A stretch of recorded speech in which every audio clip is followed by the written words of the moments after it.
أعوذ بالله من الشيطان الرجيم بسم الله الرحمن الرحيم الحمد لله وكفى ثم الصلاة والسلام على من لا نبي بعد أما بعد السلام عليكم ورحمة الله وبركاته musidɓe julɓe tedduɓe teddirɓe l'islam ɓawon yettude allah du'ano ɓurnaɗo tagui fangon sallallahu alayhi wa sallam du'ano mawɓe meɗe wuurɓe fatiɓe musidɗo moɗon abdallah diallo salmini on salminago l'islam salminago yimɓe aljanna ka aljanna yo allah waɗan on fof mono jeeyaɓe yimɓe aljanna yo allah waɗu jeeyaɓe yimɓe aljanna kala daruɗo nde yewtere ɗo feƴƴinoyde yo allah waɗu jeeyaɗo yimɓe aljanna mi toriki allah subahana taala onon ɓe wonɓe wallitade fi julirde meɗen nden ka wonɗo yiwde men ɗo inchallahu masjidu ibadurrahman e nder laken hara inchallah musidɓe julɓe tedduɗe haray hiɗen ka balɗe sappo sakkitore ɗo haray neɓata hara suumaye kadi yeehi ko ɗo ɓeynata mo hoori mali mo hoorari naji yo allah waɗu en hooruɓe yo allah waɗu ɓen naafuɓe yo allah on waɗu en wurintuɓe ɗi jemmaji moƴƴere ko woni e lewru ndu yo allah okku en kambaji ko wonto yo allah on dandu en e torki allah yo allah yaadu e suumaye on yo yaadu e dendagal bakkatuji meɗen ɗi janɗi ɗi fanɗi ɗi suuɗi ɗi feeñi ɗi anduɗen fimo e anda fimo ɗi tewiɗen pas waɗɗen e ɗi faljuɗe waɗɗen yo allah on yaafo en fo meɗen yaafo mawɓe men fatiɓe inchallah haray inchallahu numéro compte on haray ko kanko ni hande kadi ɗen hollitamo ɗo inchallahu kala faalaɓe addirguel jawɗe ɗen haray ka compte ɗo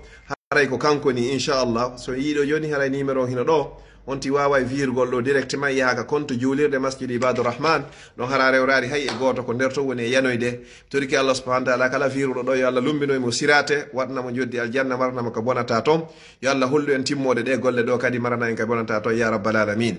haray ɓawo ɗum ɗo yewtere meɗen nden hannde ko raɓɓi ɗum nde inchallahu nde juutata haray ko hunde wotere ɗe weltano hiɗen du'ano hiɗen jarna hiɗen sanna neñiraɓe meɗen e bandiraɓe meɗen e sonnaɓe meɗen ila lewru suumaye dari tawata ɓe hiɓe dari e hoore tundaje maɓɓe defangol modiɓe ɓen sunna katiji inchallahu ɓe mara modiɓe ɓen kan noon ɓen noon kadi hara yo allah okkorɓe inchallah ɓe mara ɓeygu ɓen kadi ɓen noon kadi yo allah on okkorɓe ya rabbal alamin ɗo wara en du'anike ɓeeɗo inchallahu en toriki allah konko ɓe heeɓi ɗon e nguuli e lakkere yo allah wattaɓe ɗum ɗon parfum on ka aljanna konko ɓe sumi ɗon yo allah dando eɓe sumoygol ngol laakara toriki ya rabbal alamin ɓe darike ɓe du'a ɓe darike ɓe defani sunna kati modiɓɓe maɓɓe e julɓe horuɓe mi toriki allah ko allah mari joddi yo allah o yoɓuɓe ko ɓuri moƴƴude e joddi maranaɓe ka bonata to ya rabbal alamin toriki allah no ɓe darori ɗon noon e hoore ɗe tundaje maɓɓe ɓaawo alansara suumaye yo allah on danduɓe dargal musugal ngal yawmal qiyama ya rabbal alamin haray si tawi ɗum ɗon feƴƴi duwanagol ɓe bandiraɓe ɗo e neñiraɓe ɗo e sonnaɓe ɗo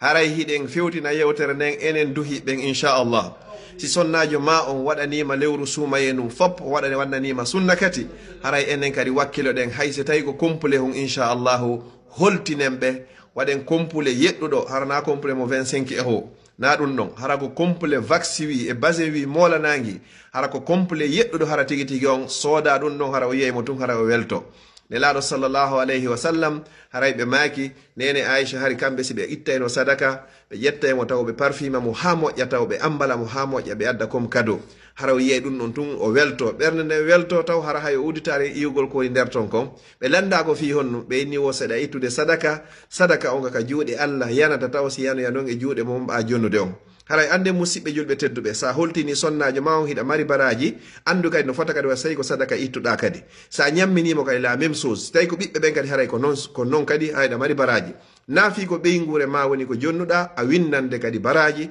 wondema a yitti sadaka kadi nelaɗo sallallahu alayhi wa sallam ɓe makuno ɓe inni hay goɗɗo ko yidata e sonnajo makko o waɗa plaisir makko haray mo mari baraji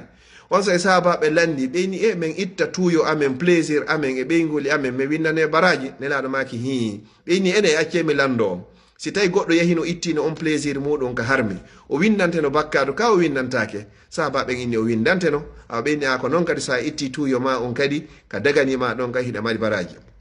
joni noon sa holtini oɗo a holtini fayɓe ɓen kadi ɓe heeɓi maafe julde e ñiiri julde e koltu julde andu ɗum ɗo haray hiɗa mari baraji anditen noon haray dépense on haray ko gorko o woni ko fawi leyɗe porto ɗo noon haray koye wallinire hiɗen andi ko systéme ji ɗi no feƴƴirta ɗo kono ɗum ɗon iwtata wondema ñandu makko ndun e koltu makko e ñawdagal makko e hoɗande makko nden haray koye hoore gorko on joni noon si gorko on kadi yaani yo yahu o liggoyo haray kankadi hande kadi koɓe wallidir fiyon no gorko no wawi nde joni golloytake joni noon haray inchallah ko en wakkilo en wowli law en andintini haray ɗaɓɓugol kompule moƴƴo yeɗɗuɗo hara fuu no timmi ɗon inchallahu hewtina sonnajo on inna mi do'anike ma mi weltanike ma mi jarnima mi sannima yo Allah wurnu fayɓe maɓe waɗa barki e maɓɓe yo Allah feppindin e hoore ko yiɗi o yarli toriki an kadi yo Allah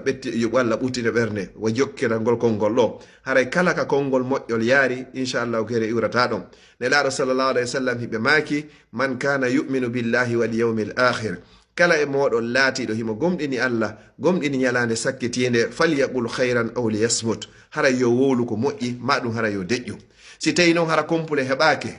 coggu compule kadi heɓaki haray yo onti jokkintin konngol moƴƴol sayidna oumar bun abdoul asis radiallahu anhu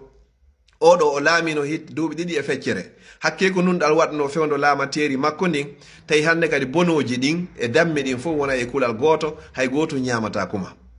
wayno yehoy noon ha ñande iidi hewti tawi ko kanko woni amiral muminina kono o mara tigi tigi on coggu ko sodana ɓiɓɓe makko yiwɓe ɓen haray coñce joni noon o dayi o tawa falaka fayɓe ɓen ɓe suno kadi on sawi o ɓanni fayɓe ɓen o yinniɓe ya banati ishabna fa laysa al idu liman labisa al jadidu walakinna al ida liman khafa yawma al wa'id kono yo jiwɓe am muññe laatayi ko wiyete iidi kon on ɓorniɗo kesum ko wiyete iidi ko kala on hulɗo ñalande dargal jiwɓe jaɓi ɗum ɗon ɓe wiñe ɓay hiɓe ne'iranedi l'islam haray la yukallifullahu nafsan illa wus'aha Allah fa wari wonki sino a yerutaka makki si tawi feere nden hino woodi haray holtinɓe weltinoɗaɓe jarnaɓe sannaɓe haray inchallahu ko ɗum woni ko dina kam wi si tawi kadi feere nden ala Allah noon hino andi so tawi hiɗa mari e si a mara so a tawi noon hiɗa mari a salike haray wa man yabhal fa innama yabhalu an nafsi kala on wudduɗo andu ko joddi ko wuddi kon haray koye hoore makko woni ko fawi wata on tigi heɓu wata Allah hon yeññane faɗanaɓe faɗinana ɓeygure ma nden sadaka ɓurɗo moƴƴude on ko mo ƴettuɗa waɗɗaka ɓeygure ma goɗɗo landinoke nelaɗo sallllahu alayhi wa sallam yomi ittu sadaka mi naɓaka jamiu ekomi ñammini miskin e komi ñammini aliyatimajo ekomi ñammini ɓeygure annen ɗiɗo fof ko hombo woni ɓuri e moƴƴude nelaɗo sallllahu alayhi wa sallam ɓe maki ko on sadaka mo ƴettuɗa jonnuɗa ɓeygure ma nden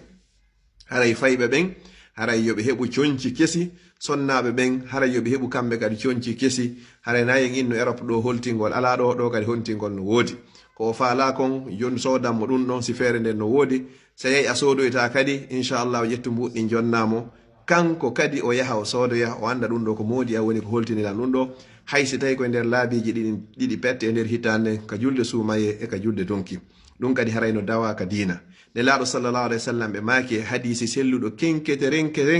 ɓe yini wota haaddu ta habbu wo neldinire so neldiniri tun o yiɗidiray si goɗɗo addanima kado o neldima goɗɗum pellete haray o mejiti fiima haray noon ɓay o anditi fiima haray fiima hino ka ɓernde makko ko ɗum waɗi so hannidimma e ɗum ɗo haray ko ya hitti jaɓa weltora kadi hankadi an sonnajo kadi ko wontigi heeɓi kon hara yawari haray nayo yawa moodi bon yiri ko wawi heɓade kon ko wontigi yondinor ɗum ɗo inchallah en toriki Allah subhanahu wa ta'ala yo Allah tawni en suumayeje heewuɗe kadi o jaɓana en kadi inchallah jango si tawi jon jango jaɓi ko honno yewtoyten en jewta jango ko talata inchallah fi préparanagol laylatul qadri on hara hiɗen andi inchallahu laylatul qadri no nder suumaye en fof tentinika balɗe sappo sakkitore tentinika balɗe fuujuɗe kadi ka les nombre impair tentini kan la nuit du 27 ko ɗum 26 no wiyetude 27 ɗe gandi haray hannde ko le 24 jango wona e 25 jango mardi 25 joni noon le mercredi on jemma ɗon o hiɓoyta ka wiya laylatul qadri joni noon jango en yewta inchallah ko honno préparorten fi o jemma inchallah mi toriki Allah yo Allah okkan on fo moɗon o jemma laylatul qadri hara en yejjitari e nder ɗe balɗe sappo ɗo du'aji ɓuraɗi hanede ɗuɗɗinede ɗin en wolay fi majji inchallah jango allahumma innaka afuwun tuhibbul afwa fa'fu anni